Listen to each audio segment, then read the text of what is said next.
का कहना है कि चौधरी दीपेंद्र सिंह हुड्डा जीतेंगे।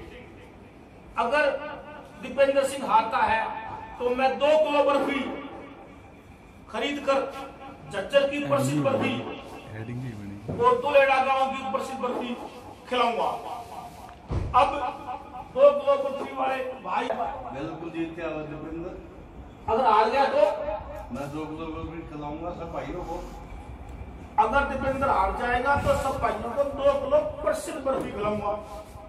और एक बहुत ही बुजुर्ग, बहुत समझदार व्यक्ति है, समाज के चौथे पड़ाव में है, उनका कहना है कि आज के हालात और परिस्थिति से चौधरी दीपेंद्र सिंह हुड्डा हार रहे हैं। अगर दीपेंद्र सिंह हुड्डा जीत जाएंगे तो 2 किलो पर भी मैं खिलाऊंगा। हाँ जी, नमस्कार जी, आप बोलिए।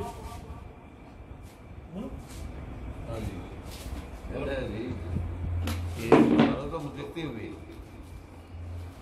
भारत ऐसे बने हुए हैं कि जैसे पीछे इलेक्शन हुए थे मेयर वगैरह के, उनको देखते हुए बीजेपी की ग्राफ काफी ऊपर बढ़ा हुआ है, इसलिए देखते हुए हार रही है। अगर दीपेंद्र हुड्डा हारेंगे, जीतेंगे तो आप पर भी खिलाओगे। इन्होंने शर्त लगाई है, अगर दीपेंद्र सिंह हुड्डा जीत जाएंगे तो 2 किलो प्रसिद्ध बर्फी लाकर खिलाएंगे 23 तारीख को इसी कार्यालय में, इसी बैठक में। हाँ बोलो। अब ये शर्त लगाना कोई ऐसी बात नहीं, ये चर्चाएं हैं। अक्सर ग्रामीण अंचल में, गांव में लोग चर्चाएं करते हैं। हिंदुस्तान के गांव में देश की आत्मा बसी हुई है। ये सभी नॉन पॉलिटिकल व्यक्ति हैं, इनका किसी तरह से कोई राजनीतिक संबंध नहीं है। ये इनकी भावना, अनुभव का ही आधार है, जिस आधार पर ये लोग अपने भाईचारे में ये प्यार खराब नहीं करता, प्यार को बढ़ाता है। चर्चा करने से इंसान निर्णय पर पहुंच जाता है। इसी कड़ी में हम आज इस कार्यालय में चर्चा करते हैं कि रोहतक लोकसभा सीट पर कौन प्रत्याशी जीत सकता है और किसकी हार हो सकती है। हमारे बहुत ही तजुर्बेकार अनुभव ये कहें कि जिंदगी का बहुत सारा समय राजनीति में बिताया है, सेना से निवृत्त हुए हैं, बहुत ही ईमानदार और सच बोलने वाले व्यक्ति अब इस पर अपना विश्लेषण करेंगे कि उनको क्या लगता है कि रोहतक लोकसभा चुनाव में क्या निर्णायक होगा और दीपेंद्र की हार क्यों हो सकती है, क्या कारण है। श्री भगवान सूबेदार जी सच्चे, ईमानदार, सेवानिवृत्त समाज सेवी। हारने का कारण सबसे पहले ये है जो पिछली उसमें इनने वादा किया था जो आरक्षण का, वो उनके पिताजी वो आरक्षण पूरा नहीं करके गए। फिर उसके बाद जो झगड़े आंदोलन हुए उनमें इनका नाम आया, उससे आम आदमी नाराज होया। फिर अपनी जो पार्लियामेंट में कभी किसानों का, मजदूरों का कोई इसने चर्चा नहीं की, तो लोग ये सभी चीज़ देखते हुए फिर इनके पास कोई ऐसा प्रधानमंत्री का दावेदार नेता नहीं दिखाई देता जो लोग इनको वोट दे करके आगे प्रधानमंत्री किसको बनाएंगे, कौन प्रधानमंत्री बनेगा, ये भी नहीं अभी पूरा तय है। तो इसलिए लोग यही सोच रहे हैं कि मोदी को ही फिर लाया जाए। तो इसलिए मोदी को लाया जाएगा तो दीपेंद्र हारेगा। लोग तो फिर मोदी को वोट देंगे तो दीपेंद्र को थोड़ी देंगे। फिर अगर जो प्रधानमंत्री मोदी चाहिए तो फिर मोदी को वोट मिलेगी, तो फिर दीपेंद्र कैसे जीतेगा। तो कई समस्या ऐसी है। फिर 4 विधायक तो पहले से ही एंटी हैं जो अपने बीजेपी से जीते हुए हैं इसी के कंस्टिट्यूंसी में। कौशिक जी है, धनखड़ है, और वो रोहतक से अपना मनीष ग्रोवर है, एक कोचली से है, वो ठेकेदार जी है। तो 4 विधायक तो ये पहले से एंटी है। तो फिर हमारे को तो उम्मीद नहीं लगती कि जो जीत जाए दीपेंद्र जी। पहले भी 2 कंस्टिट्यूंसी में हार चुके थे, कोचली और बहादुरगढ़ से। तो इसलिए अब की बार शायद मुश्किल नहीं लगता है जीतना, और बाकी जनता के हाथ में है। रोहतक लोकसभा सीट 4 सीटें भाजपा की हैं, बहादुरगढ़ से, बागली विधानसभा क्षेत्र से, रोहतक से, कोसली से।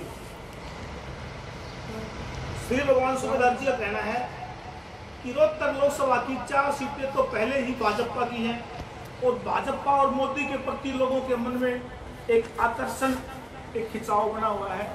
दीपेंद्र जी ने कभी किसानों की बात नहीं उठाई है।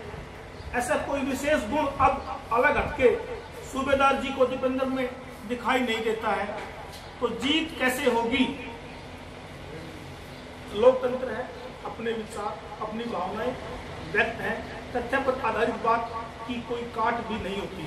अब एक बहुत ही वरिष्ठ सम्मानित लगभग 85 वर्ष के चौधरी सेवाराम जी गुड़िया बहुत ही सच्चे व्यक्ति हैं, समाज में बहुत वरिष्ठ हैं और इनके विचार जानते हैं।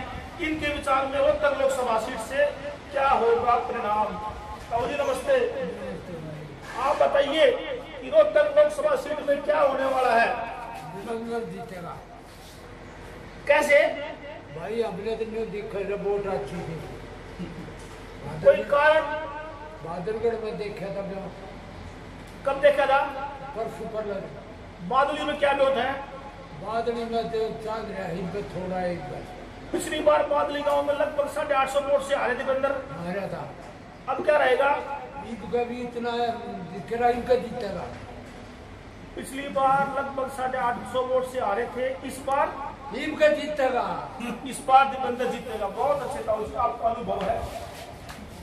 एक बहुत ही समाज की विचारधारा को समझकर धैर्य से बोलने वाले नरेश भाई हैं। ये रोहतक लोकसभा सीट के बारे में अपने विचार बताएंगे आपको। नरेश भाई जी। दीपेंद्र हुड्डा को अगर हम जिता भी देते हैं तो सेंटर के अंदर तो मोदी सरकार आनी है। एक दीपेंद्र क्या कर सकता है? हमें देश के लिए मजबूत सरकार चाहिए। मजबूत सरकार सिर्फ मोदी जी दे सकते हैं, इसलिए दीपेंद्र की हार निश्चित है। तो मोदी सरकार निश्चित है, इसलिए देश और राष्ट्र को मजबूत करने के लिए हमें भाजपा को वोट देना चाहिए। ताऊ जी, जो युवा भाई नरेश ने कहा है देश को मजबूत करने के लिए मोदी जीतेंगे, तो आप हमारे ख्याल में तो मोदी हार रहा है। अच्छा, तो कोई कारण तो थोड़ा सा बताते हैं। कारण के दिख रहा और कारण का मोदी हार रहा है। ये अनुभव के आधार पर कह रहे हैं कि मोदी की हालत हार रहे हैं। अब सच बोलते हैं।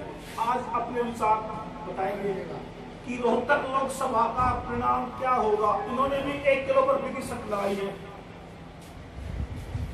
हेलो भाई, ऊपर तो जीता मोदी, इनको शक, और नीचे जीता दीपेंद्र रोहतक से। हमारा तो विचार है ये, चाहे कुछ हो इससे चाहे कुछ नहीं। ये हमारे ग्रामीण आंचल की एक सोच है। अगर हम दीपेंद्र को वोट देंगे तो ऊपर मोदी जीतेगा, जैसा विचार कोई लोकतंत्र है। हुड्डा 3 बार जीते, 2 बार दीपेंद्र सिंह हुड्डा जीते। इस बार की स्थिति ऐसी क्यों हुई? इसके लिए क्या दोष, क्या कारण है? सूबेदार श्री भगवान जी, आज दीपेंद्र और कांग्रेस की हालत को किसके जिम्मेदार मानते हैं? इसका मैं मेन तो जिम्मेवार जो कांग्रेस की पॉलिसी है वो ज़्यादा जिम्मेवार है। जो अग्रवाद के विषय पे कोई वो नहीं किया, और जो ये 8-9 में जो ये बम्बे में हुआ था, फिर जो भ्रष्टाचारी जो चली देश में, इससे लोग ज़्यादा परेशान हो गए थे, इसलिए लोग जो है नाराज़ है। फिर जो कांग्रेस के नेता जो अध्यक्ष हैं वो कुछ भी बयान दे देते हैं देश के प्रति, उससे भी आज लोग समझदार हैं, पढ़े लिखे हैं, वे इस चीज़ को सोचते हैं भी इनके हाथों में देश चलेगा तो सुरक्षित नहीं रहेगा। यही कारण है जो अच्छी छवि के नेता कांग्रेस में हैं उनको भी हार का मुंह देखना पड़ जाता है इनके बोलने से। जैसे दिग्विजय सिंह है, वो कुछ भी बोल देते हैं, कभी अग्रवादियों को जी कह के बोलते हैं तो कभी कुछ बोल देते हैं। इन बातों से देश में गलत संदेश गया है कि भाई ये कांग्रेस पार्टी पहले वाली कांग्रेस नहीं रही। जो इंदिरा गांधी, राजीव गांधी तक जो कांग्रेस थी वो बदल चुकी है।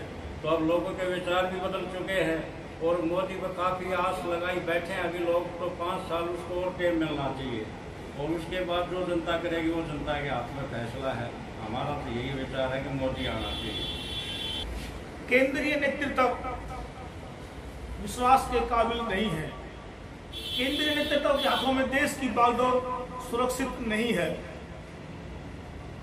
कांग्रेस के नेताओं के आए दिन बयान विचार से दीपेंद्र को काफी भारी क्षति और नुकसान है।